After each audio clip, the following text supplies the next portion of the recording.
make it happen. So this is what we came up with. Right?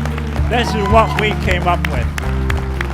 Your union was on the ground with your campaign well before the election. In fact, Unifor votes was the slogan I saw everywhere on printed material and through social media. We've been so appreciative of the involvement of Unifor with the NDP throughout this campaign on lots of different fronts. Even going back before the campaign began, we've been involved with Unifor's campaign against the cuts in long-term care. All of these regressive policies of these governments are creating a new base of activism. They're getting people out that haven't been out before.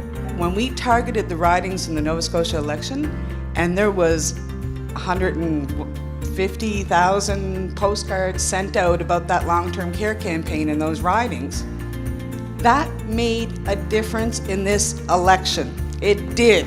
This government had better tread very carefully, because a two-seat majority is a precarious majority. Well, Mr. McNeil, Unifor will be standing strong to protect our seniors. We demand dignity and we demand dignity for our seniors and respect for those who look after them. Pour moi, les soins de longue durée, ça c'est vraiment important parce que justement ma conjointe travaille dans des milieux hospitaliers. Puis on a toujours des parents qui vont finir dans une résidence pour personnes âgées, puis on va tout finalement avoir besoin des soins à longue durée. Puis si quand il ne fait pas attention, puis si quand il ne fait pas des actions aujourd'hui pour ça, on va finir par payer pour un moment donné. Sisters and brothers, this is our DJ committee, Local 597. For 165 days, they have with pride and courage defended our union in the most fundamental way. This company has put several roadblocks to try and break our membership to bring us to our knees. If it is a fight they want, then by God damn it's a fight they're going to get. This fight that you guys are undertaking here is beating in every heart of every union member in this room and right across the country. We really appreciate you guys standing your ground, the stories that you're telling, beating the ice, beating them back. Power to you. And we stand and support you, 110%. I'd just like to take that home to the members on the line and just say, guys, they have our back. We may not be the biggest council out there, but I believe we are one of the strongest ones. We are the waitresses and maids, the ponytails and braids, the queer woman in Black Lives Matter holding up your parade. We are the femmes who refuse to be shamed. We are the Mohawk woman calling the warriors to the barricades. We are lemonade. We are equal work for equal pay. From homemakers to women stitching clothes for $1 a day, we are Harriet Tubman toting that shotgun when the men got too afraid. I don't know, it just really hit home with me, and yeah, she gave me goosebumps, for sure. Sometime on the day of April the 18th, our Unifor family learned of the tragic loss of one of our sisters, Sister Sarah Beth Ann Forbes from Gardner Mines, Cape Breton. We would later learn that she had lost her life to violence. If this is happening to you, please talk to someone that you trust. Talk to a family member that you trust.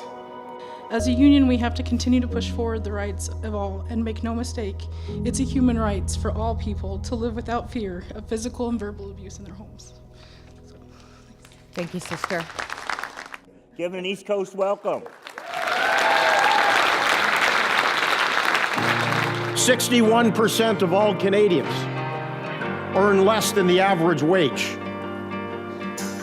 Contract jobs, part-time jobs are being created at twice the rate of full-time jobs. Women earn 32% less than men. Women occupy 2/3 of all part-time jobs. So when I get up in the morning and these thoughts enter my mind, I get pissed.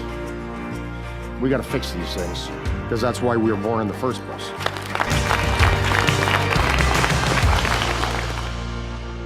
This Pathways to Shipbuilding gave me the opportunity to pay that back, to pay back the kindness that they showed to me, to show that I too can help kick down doors and open doors for students. And that you do. And I'm going to tell you a little story about one of the students. And she has gone to school. She has 5 young children. 5 young children. And she's attending every day. Because this program is helping her. It's helping that whole community and building people up. I started working with the Women Unlimited program probably 5-6 years ago. Long before the company and the women partnered with them, I would go into their school, the NSCC schools, and I would talk to the women that were looking to get into the non-traditional trades.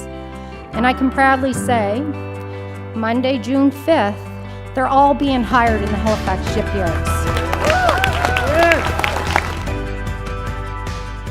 The forest industry is like a 3-pronged system. You got the wood producers, you got the sawmills, you got pulp and paper. And if one part of that tripod gets affected, it affects the other part. And it's very important. If this softwood lumber duty comes into play, it's going to end up shutting down sawmills. Once it starts to shut down sawmills, they're not producing wood or wood chips. Next thing you know, you got pulp and paper plants that aren't getting their fiber. And next thing you know, you have brothers and sisters in the pulp and paper industry getting laid off. It's like a snowball coming down a hill.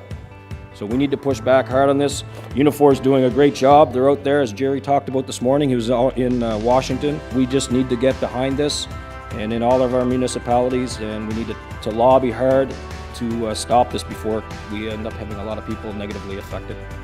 So on behalf of the Atlantic Regional Council, thank you, sister, for everything.